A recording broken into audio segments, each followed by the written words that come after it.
Yeah, so I'm very happy to be presenting our work with Life Circle Health Services. So trusted, caring, and convenient.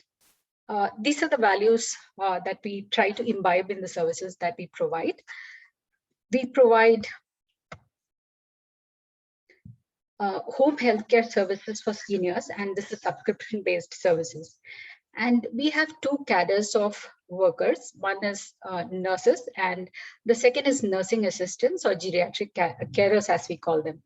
99% of our workforce is young, female, and mostly from low-income households. And if you look at the composition of these services, 95% of our deployments are of caregivers, and only 5% of them are nurses. So to tell you, to take you through our journey so far, so we were incubated in 2014 in a state government-owned incubator. And we had the good fortune of being joined by Group SOS, a French social enterprise, who started out with us as a technical partner. And then in 2016, they made an investment in Group SOS and now have an ownership, a part ownership of the company. And in order to ensure that we have supply of good quality carers, we also undertake training of young people to become geriatric carers. And we have so far trained over 800 youngsters to become geriatric carers. As we speak today, we do about 10,000 service days every month. And we are present right now across 5 Indian cities. So what guides us? So what guides us is the aspiration to help seniors stay healthy in their homes for as long as they want. And how we do this is by using technology and the availability of a young workforce that wants good quality jobs. So we create this platform, which we hope will be a leading and trusted platform to connect home health workers with seniors so as to improve the quality of their life. And we are looking at 2 problems here. One problem comes from a lot of work, good work that has happened in the past, and which is the increased longevity of the Indian population. So as a consequence of the increased lifespan, what we are seeing is that older seniors get much sicker than people used to in earlier, right? So as people get older, they have multiple conditions. So families are overwhelmed with the requirements of care, and in some conditions the patient also progresses along the condition and the family may not be aware. And in India, most of the care even today is provided for mostly by relatives, and even if they seek support, mostly it is informal providers who provide the support. So flowing from there, the second problem is that this results to a cadre of workers who are not completely trained, do not receive fair wages, and both the seniors and their families and the carers don't receive a fair deal in the process. So what is our value proposition? So when we think about our customers, we think of them in 2 segments. The first part is the seniors and their families, and the second one is the home health workers. So for the seniors and the families, the commitment that we make is service that adheres to good quality, right? And when we think of quality, what do we mean? We mean for the services to be safe, effective, caring, and responsive. So the entire attempt is to create a cadre of workers who understand this requirement and have the skills, knowledge, and the aptitude to deliver to this requirement. So, and we use a lot of technology. I'll talk more about this in the next slide. And the second segment, which is the home health workers, this, as I have said earlier, most of these workers come from the bottom of the pyramid population. So what we are looking at here is building safe, dignified, and a sustainable job option. We aspire that we should provide this job option which keeps them safe and they are able to earn well, and also there is a growth path that we are able to work on with them. How do we use technology in this process? So technology is used across the value chain as we deliver care. Now think of the service. When you think of the service, if you're doing 300 services today, it means that there are 300 patients of ours across these 5 cities, in divergent locations in their homes. So how do we even think of or talk about quality, right? So technology is an enabler in that process. So when you look at the three care segments that we have and the corresponding healthcare offerings that we have, which includes caregiving, nursing, and a few other complementary services, the entire process is run by people, of course, but runs on a technology backbone. So to elaborate a little bit on this, if you think of a process, it begins when a family member or a senior makes a call, which lands on our marketing number. From there, the next step is to identify a suitable and appropriate carer who fits the requirement from thousands of resumes we have, and then creating a customized care plan for the senior in consultation with the senior and the family. And then it is about ensuring the implementation of that, which includes training, which includes supervisory visits, right up to the exit of the client for whatever reason. So this entire span of activities are managed seamlessly on a technology platform, and we do this in-house. Now, when we look at the market, right? What does this market look like? How do we look at this market? So we look at this market in a grid. On the x-axis of this grid, we have people who provide comprehensive to senior-focused healthcare on the x-axis, right? And on the y-axis, we have people who provide home care, which includes many kinds of services: food, legal support, entertainment, concierge services to people, and home healthcare is one of the many services that they provide to a set where the focus is exclusively on home care. So we think that we belong in the top right grid there. And this is a deliberate decision that we have made to stay here. And what that allows us to is to focus our management attention on gaining a deeper understanding of the geriatric care requirement, and hence creating a cadre of workers that are suitable to respond to the requirement. So I'm not sure if you're familiar with some of these names that I've mentioned here, Arvindai Hospitals or Narayana Hridyalaya, but these are outstanding examples of good quality care providers, and these are some of the role models that we have. So let me quickly take you through the unit economics and the financial model. So when we think of a 30-day service, our charge is about $9 a shift. So we are talking about a monthly revenue of $270 from a client.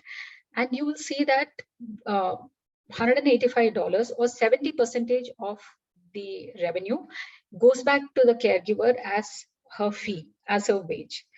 After that, so we have a gross margin of 31%, which is about $85.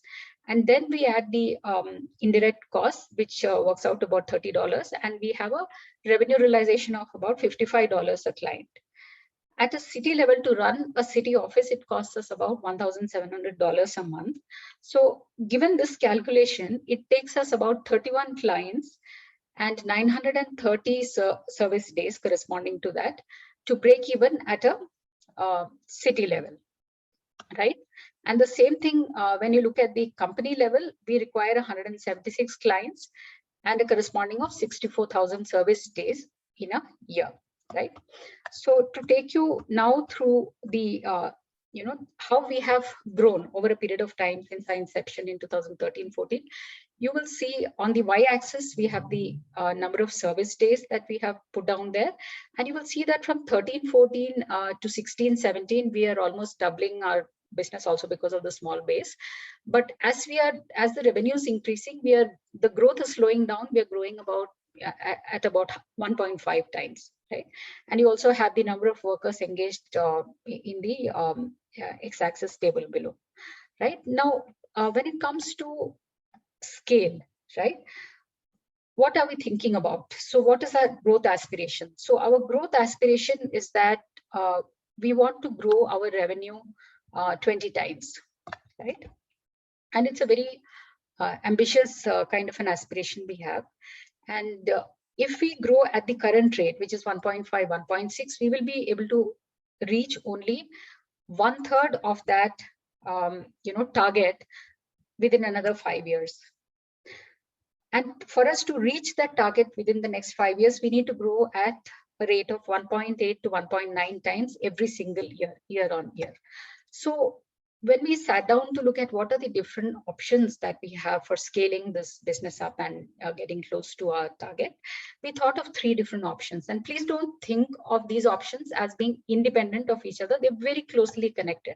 It's more about, where do you put the limited management attention, the focus, and the resources that you have, right? So that's the question. So the first option was expanding the customer base. And here, 2 options. We were looking at expanding within existing locations, which is the 5 cities, or expanding into new locations, or a combination of both. First option. Second option, working on expanding the caregiver pool.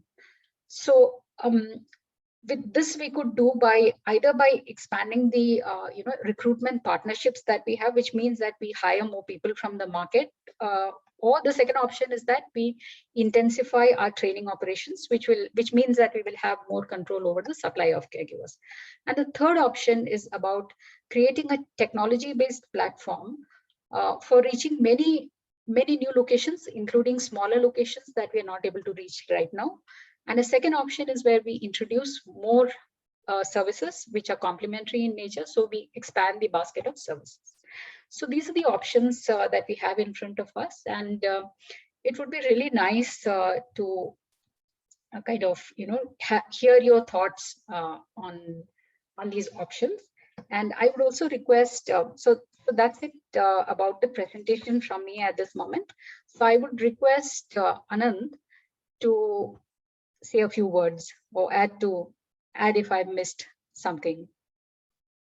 Yeah, and Anant, this would also be a time that you could perhaps share your view of the options in terms of how are you and Priya currently thinking about these, and then let's see how people react to what are the real dilemmas, what are the trade-offs, why are the choices not obvious to you? But introduce yourself first as well, of course. So hi, I'm Anant, and I am the founder of Life Circle, and I also have the honor of being one of the early pass outs from ISEP, I think way back in 2009. So it has been nearly 12 years since I did the course, and it's an honor to be speaking with all of you today. And yes, I think Priya has very well put the challenge that is in front of us, right? And the challenge is in terms of what next for us. Should we be happy with the kind of growth that we are having, or should we think of a much larger growth, right? And the challenge is related to growth, right? So it all depends. Are we happy with the scale that we have today, or do we need to reach out to more people? To give you a context, today the senior population in India is nearly 100 million, right? And we are still a young country, and the need in India for home care services is multiplying, right? We are still providing a very minuscule percentage of seniors take our service, so there is definitely a lot of requirement for our service in India. So that's the context in which, because some of you would have why to scale, right? Should we not be happy with what we have achieved till now? But the need, as Priya said, that yes. And to set the context, if you look at today, we reach out to 10,000 seniors per month, right? Typically that converts to around 300 seniors per day, or 300 beds, we say, right? That we provide, service that we provide per day, right? And from there, we want to grow to nearly 8,000 beds or seniors per day of care, right? So that's the kind of ambition we have. And we would like to hear from you in terms of how do we approach this problem, right? Based on the information that you have. Thank you, Anant, for sharing that. So let me, just to make sure that we have a little bit more information to be able to react to that, right? What do you see as the bottleneck today? What is the one or two really most pressing things that are preventing you from scaling today? Is it that you're just cautious, or is it that you would have to do a lot more marketing, or would you have to do a lot more recruiting? Or, is your technology platform the bottleneck? What keeps you from growing faster? Is it, just caution, or is there an actual limiting factor? Yes, so there are both internal factors and external factors, right? First, talking about the internal factors, I would say that from a management bandwidth, the skill that is needed for a home care sector, geriatric care, is limited today, right? They're not the closest that we have that we hire from the hospitals, healthcare management, right? We don't have geriatric home care managers, staff, or people whom we can hire. So that restricts the kind of growth that we can have because the market is in infancy. Connected to that is some of the external factors that one is that in terms of supply of home healthcare workers, young people wanting to become geriatric caregivers, willing to work at home of seniors, right? Given that there's a lot of social stigma attached to working at home, right, which is still considered as a domestic work, right, a maid service, right, which brings a challenge. So there is challenge around, although we have a large young population who are waiting for job, right, they see that as not a kind of a career choice for them. So that's one challenge we see in terms of. I don't see technology as a challenge because India, we have reached a kind of a technological level where things can be built and can be built very fast. So I just put two challenges. One is from a management bandwidth internally and supply or availability of trained young workforce who are willing to take up this job as a career option, as a desired career option. Priya, you want to add something to that? No, I think those are the most important challenges we have because we don't have a problem with demand. So at any point there is a wait list, so there is no issue with demand. So yeah, I think those are the two most critical challenges, I would say. And so actually, let me invite some people who are, especially people who are in related space. And then I already noticed Kumar, Dr. Kumar, who works in India. I mean, and then I see Kamran also has his hand up. So Kumar, if you don't mind, making your comment, but feel free to broaden it based on your own work as well on how you see this. And after Kumar, we'll hear what Kamran also has to say, because both are doctors and natural people to comment on this. Yeah. Thank you, Jasjit. Thank you, Priya and Anant, for wonderful presentation and the wonderful work. So I mean, we work in similar space, like though it is not as a business proposition, but in the palliative care space in 3 of the cities in Karnataka. So like, the situation is pretty much similar. It is not restricted only to the elderly care, but rather the entire gamut of palliative care, offering home care services along with the institutional service, mainly as a service delivery model. So at the same time, we work very closely with the elderly population in the rural area, once again, in terms of a service delivery model. So, I mean, I was just wondering, like, we also have our own hospital, and we run courses to train this home healthcare aide and that kind of nursing staff, and to meet the demands. So I mean, one of the things that we recognized is, like, most of the times, I mean, urban area, there is a lot of demand, but most of the times the people who would go to the urban area is like the nurses or home health aides is usually from the rural area. So I mean, that is where the challenge, like most of the times when we try to take them to the urban area, train them and make them accustomed to that urban area, that is the difficult thing. They would come back, though you are offering good salary and all these things. It's very challenging. Have you ever experienced that kind of situation?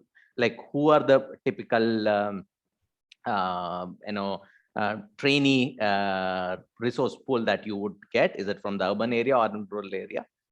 If extending that from the rural area, like there is so much of demand and need in the rural area. I'm not sure about their paying ability or kind of thing, but have you ever explored that, where the local girls are there in the or even the boys from the rural area, and extending that, training them and being resource for providing healthcare? So those two were the kind of thoughts that I had in terms of growth. And so in terms of trying out the training in rural areas, so all the 800 people that youngsters that we have trained, it is all from rural area. So rural areas of Andhra Pradesh, Orissa, and Assam, right? So urban areas, we have in fact not been able to run this training model at all. It doesn't work. In urban areas, it doesn't work because there are many other options which are much more lucrative and flexible, and this is not a fun job, right? It's a tough job. Serious. But it's a tough job. It's a tough job for a young person, and it's not easy. So yes, so we have tried running this in rural areas. But even when there are no jobs and good quality jobs available in their context, whether the training converts into employment, whether they, make that push to actually come and work in an urban center and earn, that has not been very encouraging. So you really need to train in very, very large numbers, accommodating for the, retention, which is very small, which is why the burden and cost of training is really huge. And we don't charge any of these trainees. So we have included the cost of training into our business model. So it has to run sustainably. So we also take assumptions of some, retention, and so we work that out, but this is funded by us, or we have external grants. We have some CSR grants that help us with running the training programs. So yeah. Does that answer your question? Yeah, the first question. The second question, like, have you considered taking the this one, the service delivery into the rural area, like where you have the resource pool? Have you ever considered that? Was that an option? So we have not considered that, because getting into the rural areas where we felt that whether we'll be able to pay that kind of wages, because right now the model we are looking at is a one-on-one care, right? So we are not looking at one person caring for 3 or 4, which may bring down the cost, but we're looking at a one-on-one. That's expensive. And what kind of clientele we'll get, what is the what are the jobs that are available? So in the locations we train, they are really remote. So I don't expect demand. We do get an occasional 1 or 2 clients, and those we honor to the extent that is possible locally, but that's very, very tiny. So the job opportunities for this work, in the way we do it right now, is mostly in urban areas, is our sense. Tier 2 or Tier 3 cities, is it? Like, so this is where we do the training is Tier 3. But when we are talking about scaling up, the option that I put down, we are actually looking at models which can get us to Tier 2 and Tier 3 cities, because right now we are mostly in Tier 1. Anant, you want to add to that? So just to clarify one thing, that from what I remember of your model, right? So the other constraint when we were talking last week about this is that you're not like Uber. It's not that you're going to just connect the caregiver with the patient. You also have an intermediate layer of the supervisor, and the supervisor frequently goes to the customer's house, initially signs up, periodically goes for quality check. And I would think that even if you can find some demand rurally, there is this additional layer that, at least in your current processes, the supervisor is sitting in the Delhi office or the Bangalore office, and that's the concept of the office. And, the thing that I think you and Anant were mentioning last time, Priya, was it's an open question on can this model work with a remote supervisor, right? Yes. Yes. No, you make a very important point, and that's a very important point, Jasjit. That the way we deliver the services right now, it is a very the relation with the senior and the family begins when we make the placement. So the provision of the caregiver in the family is just the first step. So the entire body of work with the senior and improving the health of the senior comes subsequently. So in the third option that we put down, we are also trying to rethink that and see if there is a way that we can provide the services, but maybe with a not as much of a physical engagement. And a lot of the ideas for this comes from also our COVID response and how we managed to run the services undisrupted even for a single day, even through COVID, right? So yes, so yeah, you're right. Yeah. Just one last question, because I know that others are waiting, but have you ever considered, like in your caregiver pool, other than the young girls who are usually the first person who would be coming for training, have you considered other age groups as the caregiver, maybe middle-aged women or that kind of thing? See, we have not gone out of our way, because most of the times we have tried to look at young people, and mostly people who are, if it is women who are generally don't have small children and stuff, because it almost never works out, right? So we do have a handful of cases where we taken people who are not middle aged but older than 1920, so slightly older, but often it's very difficult to retain them because they are in a phase of family also where the family requires them, right? No, it has not worked for the handful of cases that we have, where we tried middle-aged, though there is a demand for middle-aged workers, but on the training side, we have not been able to get middle-aged people interested in this. And also the migration element makes it harder because we're training in a rural area and then the job is actually in an urban area. Kamran, please go ahead. Hi, it's a very inspiring model. It is. I have several questions, so I'm just trying to condense that into a few. So there'll be hard side of the business case, and there's a soft side of the business.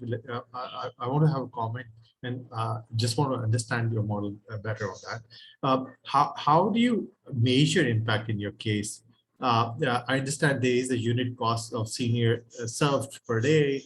But did you or your team get a chance to measure quality of life baseline, and after your workers went there, and was there any change in quality of life? Because I'm assuming that elder care also comes with people with chronic conditions, and they have a limited movement, and all sorts of challenges that comes with it. Right, number one. Also, the clinical training, how do you make it possible, given that your worker age group is fairly young, what I gather from the conversation. Additionally, how do you maintain variable needs for elderly people? Because it varies from gender to gender, also from condition to condition. It's very much variable. And it's clinically, it is challenging. It's not just they need help. The person who's helping them has to be somewhat clinically oriented from a nursing standpoint, at least. So how do you measure that? And last thing is, do you have a referral system with the hospital healthcare in case any of these older people, they suffer from any emergency where they can get help? And last but not the least, how do you handle the empathy failure? Because it can be exhaustive, right? And given the younger age group with the limited attention span, older age people require a lot of patience for that matter. How do you train your staff on or to prevent from empathy failure? Yes.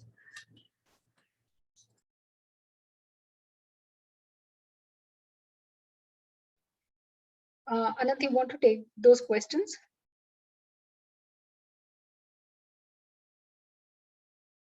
Anant, you are muted. I'm suggesting that if you take it up, given that, Okay. if you can talk about the quality part that we do. Yeah. So thank you so much, Dr. Kamran, for those questions. They are very important questions and they take up a lot of our time. And they are all, very difficult questions. So on what do we measure? So like I said, we create something called a personalized care plan. And what it does is it doesn't chart as much for the outcomes as it charts for, what are the kind of activities that are expected of a carer, right? So that's a detailed charting that happens in terms of, what does the carer actually do from, do during her shift period, including, the medication details that are charted, and the vitals, if they have to be taken, they are charted, right? So if the patient care plan, which is personalized, is the first point where we define what is the expectation from, what is the care objective in this case, as defined both by the senior, and we also engage the family members. And particularly in cases like in seniors with dementia, for instance, right, it becomes very, very important to outline, also engage the family members to define and understand what is the care requirement. But we do have an entire quality framework, which where we look at, is the care safe, is it effective? So we have checklists when we're talking about safety, for instance, we have false prevention, and we have all those 5-6 parameters that we have laid down, right? So there is a framework of quality that we have created. But in terms of measuring this, one point is the patient care plan, and the second is when the nurse does the visit, right? And you asked a very important question on the clinical training. And we are the people who are training to be these geriatric carers are people who are who have a basic education of class 8 to class 10, or above 18 years old, right? So it's not a population that has studied a lot, or it's, and the training that is given to them as directed by the government of India, it's a 1 month long classroom followed by a 2-month practical training.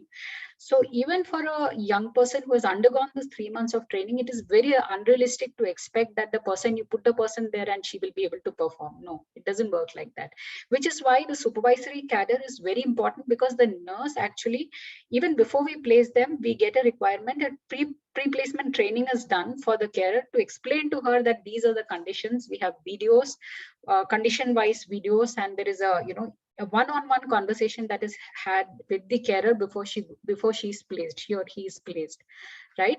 And that is the first step. And after that, there is a fortnightly visit by the nurse. And in the light of COVID, we don't do the visits, but we do calls with the carers. So we talk both to the family and to the carer, and that is basically a call to check in on the health of the senior, and if there are any non-technical challenges, behavioral issues and stuff that the family is facing, to sort them out. And also, very importantly, to train the caregiver on specific elements of care where there is a problem, right?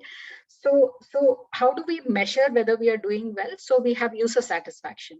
So, and that is something that we take very, very seriously. We have for ongoing clients, we have user satisfaction, and also for people who exit, every single client who exit the system, there is a mechanism by which we do an exit call. We have a user satisfaction, and that is our measure to see if we are doing well. But that said, we also have, we are working on putting in place a much more robust and detailed system for the impact side, right? On the health impact side, but we are not there yet. Yeah.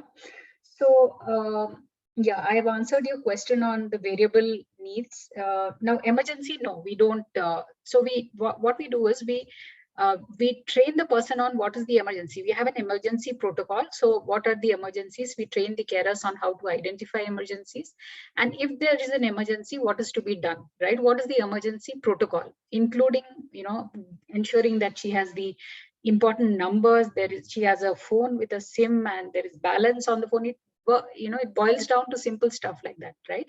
So that she can place emergency calls to whoever the family wants. It may be the doctor, it may be the family member, our nurse, certainly, right? So we've created a circle around her so that she is able to connect with the circle, and the circle is the one that responds to the emergency, and we don't have any tie-ups with hospitals to handle that kind of emergency. No. So does that answer your question, Anant? Have I missed anything? No, I think you have covered. And just to add to what you said, is in terms of some of the indicators also that you briefly touched upon: falls, right? Bed sores, right? Yes. We would review if there is any bed sore case, which is a kind of a very adverse event, which reflects on quality.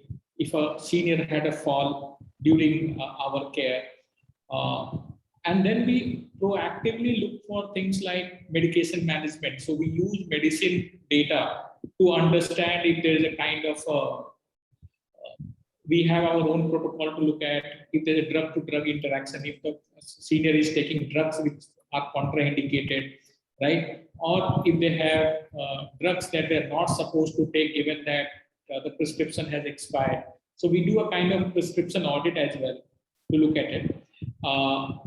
Now, also in terms of the quality, right? So the care complexity varies from senior to senior, right? And as Priya mentioned, that it is in a way unrealistic for even an experienced caregiver to handle a different case. So somebody who is handling a dementia case moves to a cancer patient, right? It becomes challenging because he doesn't understand much. And that's where the supervisory cadre, who are our senior nurses and who undergo continuous training. So they have a kind of monthly medical education or training skills on different. And we also, what we do is we also realize that we don't have all the skills and knowledge. So to help with that, we have partnered with organizations who are experts in that, right? So in India, we work with the Alzheimer's and Related Disorders Society of India to help train our people. We work with Pain and Palliative Care Society on cancer care. We work with National Institute of Mental Health, right? Bangalore NIMHANS, to help us, which is an apex body on mental health. So what we are trying to do, instead of trying to create knowledge, we are trying to partner with these organizations and connect our carers as well as our supervisory cadre with these people. So, thank you. Yeah. Samir, Jasjit, sorry. I think one question that you asked was about carer fatigue, Dr. Kamran. So carer fatigue is, is very real, and it can be very overwhelming for a young person. So one is, in terms of having these outlets where we check in, we have these check-in calls at least once every 15 days, and then she has the numbers of a care coordinator besides her nurse officer. So there is a channel of communication by which, she can raise issues, right? And we generally give replacements. So if a carer, for instance, says that I want a break, right? So we never push the carer to go on working. So the carer comes and sits on the bench for a few days until she feels better, maybe goes home for a few days, comes back, right?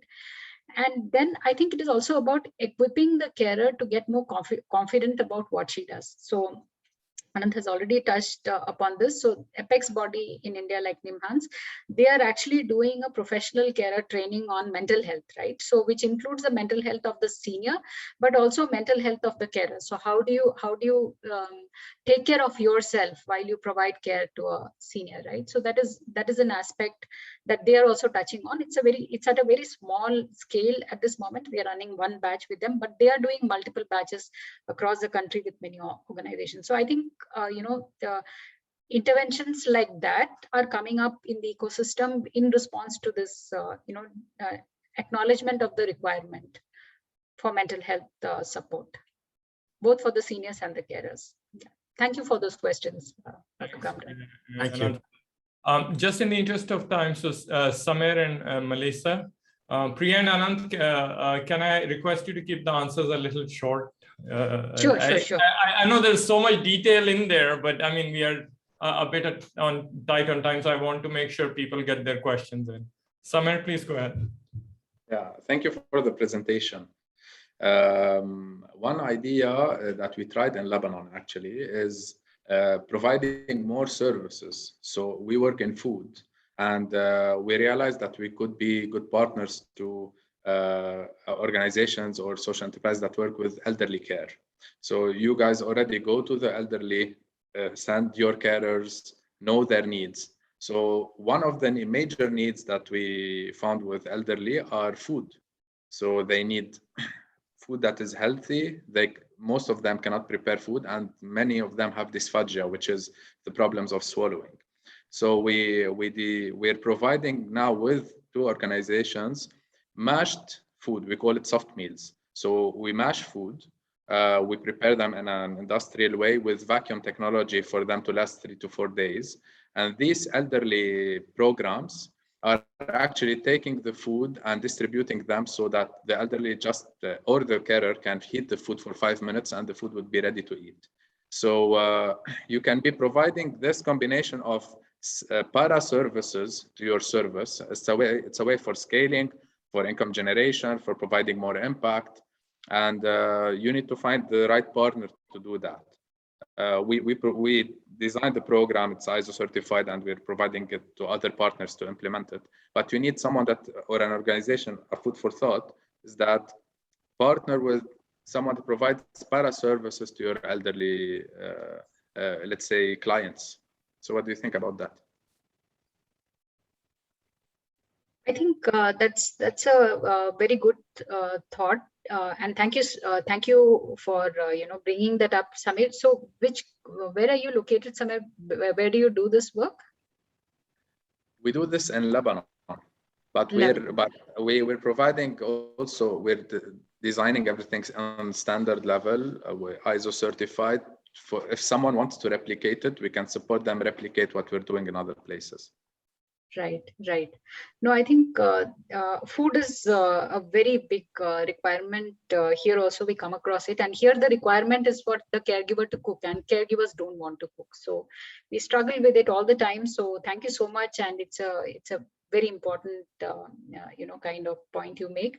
So we will think through this and certainly connect with you and see how we could take your help. If we decide to add this service. Thank you so much, Samir. It was a pleasure. Thank you. Thank you. Melissa, please go ahead. I've really enjoyed hearing more about this model. There are some parallels with the work that I do, and I really understand the complexity. I guess I had a question from a slightly different angle, and I don't know anything really about India's health system, so it could be quite a naive question. But we have an aging population here in Australia, and there's a really big investment in home care services, hospital in the home. And these services have a very positive impact on hospital utilisation. So I wondered if you were measuring that as part of your impact. Government is the greatest beneficiary of people spending less time in hospital. And I wondered if there was a role for government in the scaling up of your service or services like it. Is that something you've explored?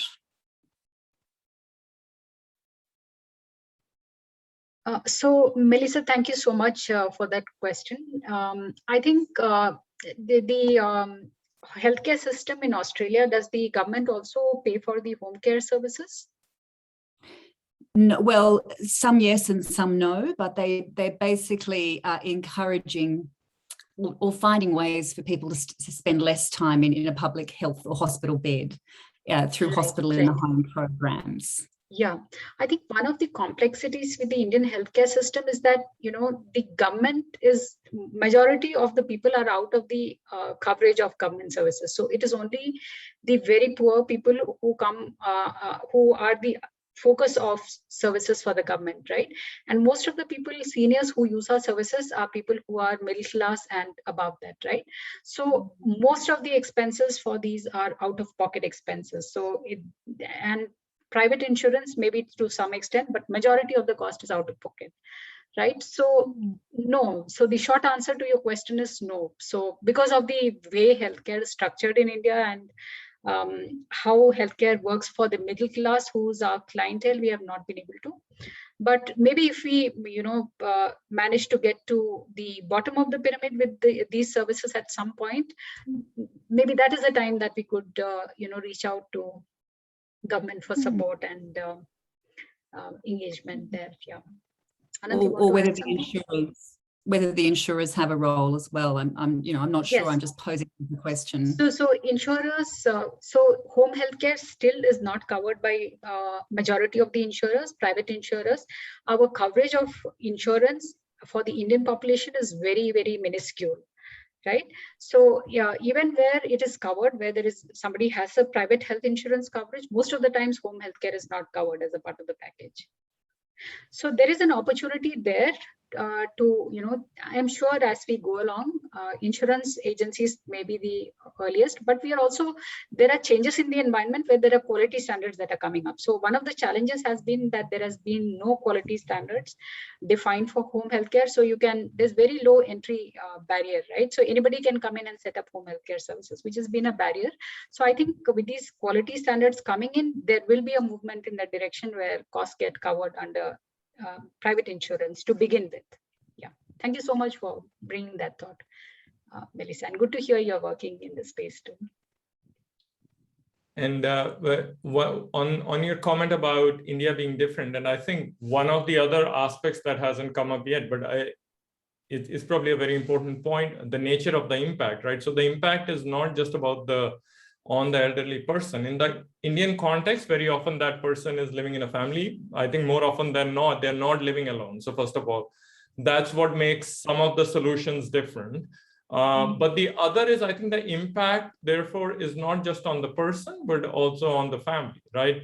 A, on the family relations, and B, sometimes allowing, a family member to work. And very often it would be the woman in the house who would have to compromise on other opportunities to be able to take care. And so I think the impact is there is also a multiplier impact. Somebody mentioned quality of life earlier, right? So the quality of life improvement, I would argue, is perhaps more on the family members, while the person being taken care of is just being operationally taken care of, even if they are in a state where they are perhaps not going to improve going forward.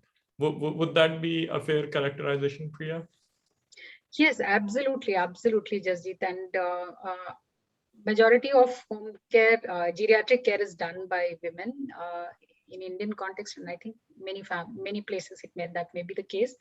And yes, it allows people to do a lot of things, including, we have some of the blogs, if you read, you'll see that, people say that they have been able to go and get back to playing something, right? Because they just have the peace of mind, or just go and get a cup of coffee with a friend because you know that you're, the person you're caring for isn't safe, and just take that little bit of break. So no, absolutely. I think that's a huge impact, but we don't, we don't kind of quantify that impact, but that's a very important impact, I would say, along with what happens to the healthcare of the senior, healthcare indices of the senior, also this one. Yes. And just to add that government is recognizing the importance of senior care in India, and very recently they created a fund, impact fund, to fund startups that are working in senior space. In fact, we are one of the first recipient of such fund. So yes, so although there is still a long way to see a direct connection, in terms of home care and hospital connection, which is there globally. It is recognized that a good quality home health care reduces the hospitalization rates and things like that. And even in India, that would be the case. And government, given that insurance is much more complex to get into, government has started with funding some of the startups to work in senior health space, right?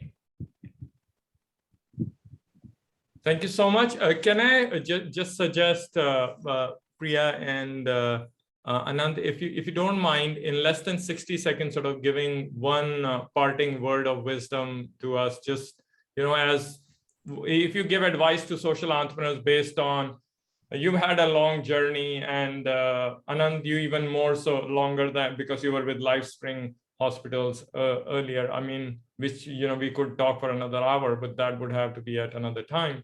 What advice would you give to your fellow social entrepreneurs, just based on your experience for, perhaps pitfalls to look out for, or opportunities to keep an eye open for, which you might have heard, discovered the longer way, but we would benefit hearing from.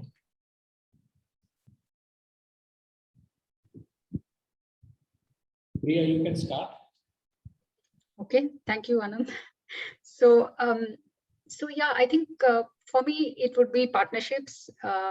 If anybody reaches out to you and says that, they want to have a conversation, they find your work interesting and they want to have a conversation with you, even if you don't understand a single thing about, what they do, if after Googling them up, I would still suggest that you should go ahead and have that conversation, because some of those kinds of conversations have really been, very, very important. And I would never reach out to somebody like that, but those are things, that is a very important learning that I have. Yeah.